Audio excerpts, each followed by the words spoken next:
सभी भक्तजनों को मेरा निवन प्रणाम। राम राम, जय श्री कृष्णा। पूनम सिहा की दुनिया में आप सभी का बहुत बहुत स्वागत है।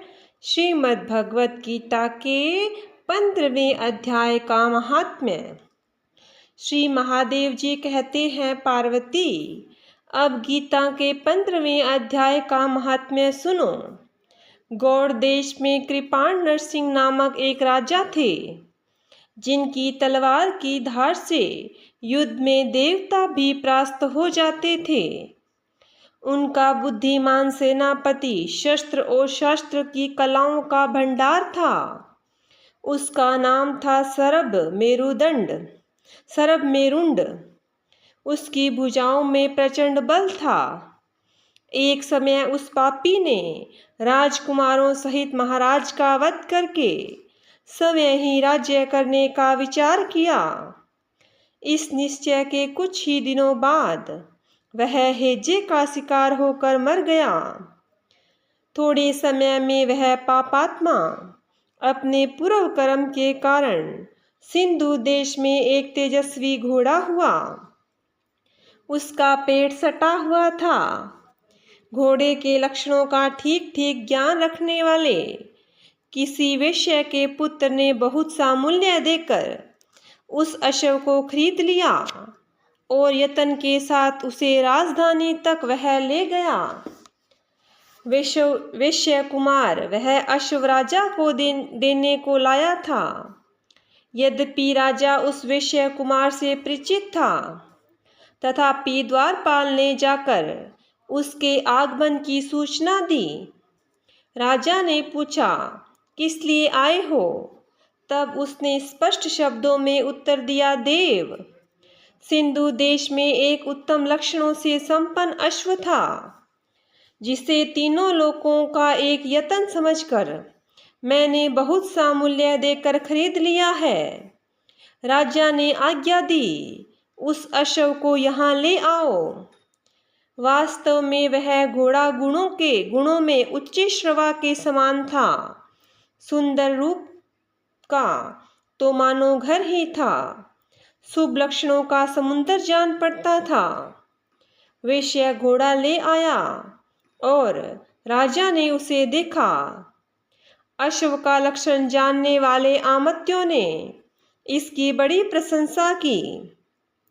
सुनकर राजा अपार आनंद में निमग्न हो गए और उन्होंने वेश्या को मुँह मांगा सुवर्ण देकर तुरंत ही उस अश्व को खरीद लिया। कुछ दिनों के बाद एक समय राजा शिकार खेलने के लिए उत्सुक हो उसी घोड़े पर चढ़कर वन में गए। वहां मृगों के पीछे उन्होंने अपना घोड़ा बढ़ाया।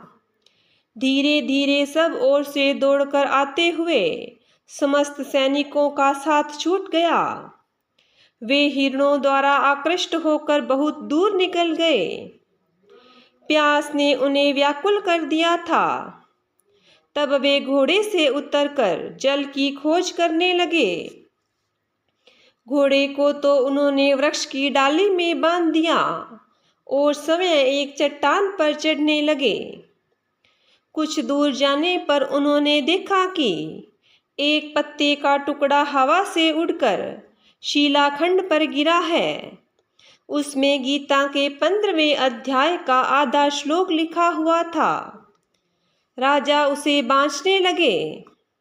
उनके मुख से गीता के अक्षर सुनकर घोड़ा तुरंत गिर पड़ा और अश्व शरीर को छोड़कर तुरंत ही दिव्य विमान पर बैठकर वह स्वर्गलोक को चला गया। तत्पश्चात राजा ने पहाड़ पर चढ़कर एक उत्तम आश्रम देखा, जहाँ नागकेशर, केले, आम और नारियल के वृक्ष लहरा रहे थे। आश्रम के भीतर एक ब्राह्मण बैठे हुए थे, जो संसार की वासनाओं से मुक्त थे। राजा ने उन्हें प्रणाम करके बड़ी भक्ति के साथ पूछा, ब्राह्मण, मेरा अश्व जो अभी अभी स्वर्ग को चला गया है, उसमें क्या कारण है? राजा की बात सुनकर त्रिकालदर्शी, मंत्रवेता और महापुरुषों में श्रेष्ठ विष्णु शर्मा नामक ब्राह्मण ने कहा, राजन, पूर्व काल में तुम्हारे यहाँ जो सर्वमेरुंड नामक सेनापति था, वह तुम्हें पुत्रों सहित मारकर राज्य हड़प लेने को तैयार था। इसी बीच में हेजे का शिकार होकर वह मृत्यु को प्राप्त हो गया। उसके बाद वह उसी पाप से घोड़ा हुआ था। यहाँ कहीं गीता के 15वें अध्याय का आधा श्लोक लिखा मिल गया था। उसे ही तुम बाँचने लगे। उसी को तुम्हारे मुख से सुनकर वह अश्व स्वर्ग को प्राप्त हुआ। तदंतर राजा के पार्श्ववर्ती सैनिक उसे ढूंढते हुए वहां आ पहुंचे। उन सब के साथ ब्राह्मण को प्रणाम करके राजा प्रसन्नता पूर्वक वहां से चले और गीता के 15वें अध्याय के श्लोकाक्षरों से अंकित उसी पत्र को बाँच कर प्रसन्न होने लगे। उनके नेत्र हर्ष से खिल उठे थे। घर आकर उन्होंने मंत्रवेता मंत्रियों के साथ अपने पुत्र सिंहबल को राज्य सिंहासन पर अभिषिक्त किया और समय 15वें अध्याय के जप से विशुद्ध चित्त होकर मोक्ष प्राप्त किया। ओम श्री परमात्मने नमः। 15वां अध्याय। उसके उपरांत श्री कृष्ण भगवान फिर बोले कि हे अर्जुन, आदि पुरुष परमेश्वर रूप मूल वाले और ब्रह्मा रूप मुख्य शाखा वाले जिस संसार रूप पीपल के वृक्ष को अविनाशी कहते हैं तथा जिसके वेद पत्ते कहे जा गए हैं, उस संसार रूप वृक्ष को जो पुरुष मूल सहित तत्व से जानता है, वह वेद के तात्पर्य को जानने वाला है।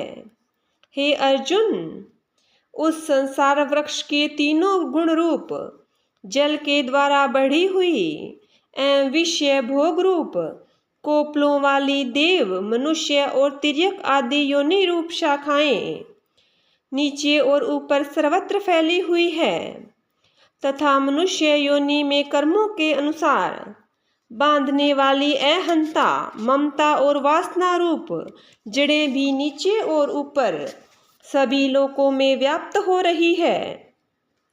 परंतु इस संसार वृक्ष का स्वरूप जैसा कहा है वैसा यहाँ विचार काल में नहीं पाया जाता है, क्योंकि न तो इसका आदि है और न अंत है तथा न अच्छी प्रकार से स्थिति ही है। इसलिए इस अहंता, ममता और वासना रूप अति दृढ़ मूलों वाले संसार रूप पीपल के वृक्ष को दृढ़ वैराग्य रूप शस्त्र द्वारा काटकर उसके उपरांत उस परम पद रूप परमेश्वर को अच्छी प्रकार से खोजना चाहिए कि जिसमें गए हुए पुरुष फिर पीछे संसार में नहीं आते हैं और जिस परमेश्वर से यह पुरातन संसार वृक्ष की प्रवृत्ति विस्तार को प्राप्त हुई है, उसी आदि पुरुष नारायण के मैं शरण में हूँ। इस प्रकार दृढ़ निश्चय करके नष्ट हो गया है मान और मोह जिनका तथा जीत लिया है आसक्ति रूप दोष जिनने और परमात्मा के स्वरूप में है निरंतर स्थिति जिनकी तथा अच्छी प्रकार से नष्ट हो गई है कामना जिनकी, ऐसे वे सुख दुख नामक द्वंद्वों से विमुक्त हुए ज्ञानी जन उस अविनाशी परम पद को प्राप्त होते हैं। उस समय प्रकाश में परम पद को न सूर्य प्रकाशित कर सकता है, न चंद्रमा और न अग्नि ही प्रकाशित कर सकता है तथा जिस परम पद को प्राप्त होकर मनुष्य पीछे संसार में नहीं आते हैं, वही मेरा परम धाम है।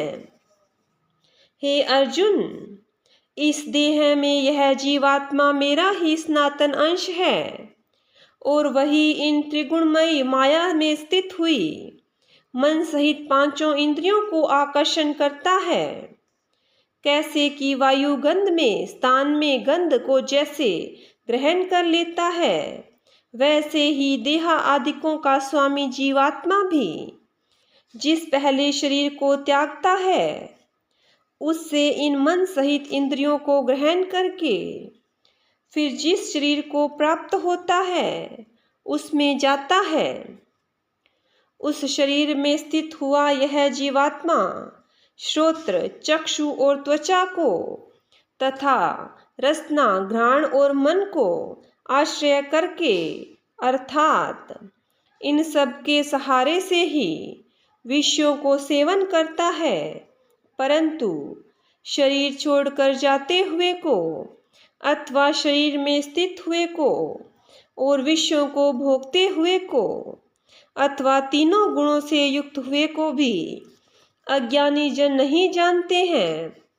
केवल ज्ञान रूप नेत्रों वाले ज्ञानी जन ही तत्व से जानते हैं, क्योंकि योगी जन भी अपने हृदय में स्थित हुए इस आत्मा को यत्न करते हुए ही तत्व से जानते हैं, और जिन्होंने अपने अंतःकरण को शुद्ध नहीं किया है, ऐसे अज्ञानी जन तो यत्न करते हुए भी इस आत्मा को नहीं जानते हैं।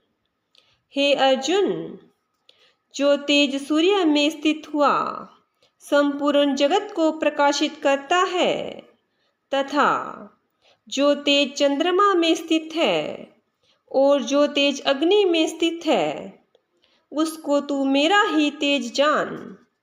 और मैं ही पृथ्वी में प्रवेश करके अपनी शक्ति से सब भूतों को धारण करता हूँ और रस स्वरूप अर्थात अमृतमय चंद्रमा होकर संपूर्ण औषधियों को अर्थात वनस्पतियों को पुष्ट करता हूँ, तथा मैं ही सब प्राणियों के शरीर में स्थित हुआ विश्वानर अग्नि रूप होकर प्राण और अपान से युक्त हुआ 4 प्रकार के अन्न को पचाता हूँ, और मैं ही सब प्राणियों के हृदय में अंतर्यामी रूप में स्थित हूँ, तथा मेरे ही स्मृति, ज्ञान और अपोहन होता है, और सब वेदों द्वारा मैं ही जानने के योग्य हूँ, तथा वेदांत का कर्ता और वेदों को जानने वाला भी मैं ही हूँ।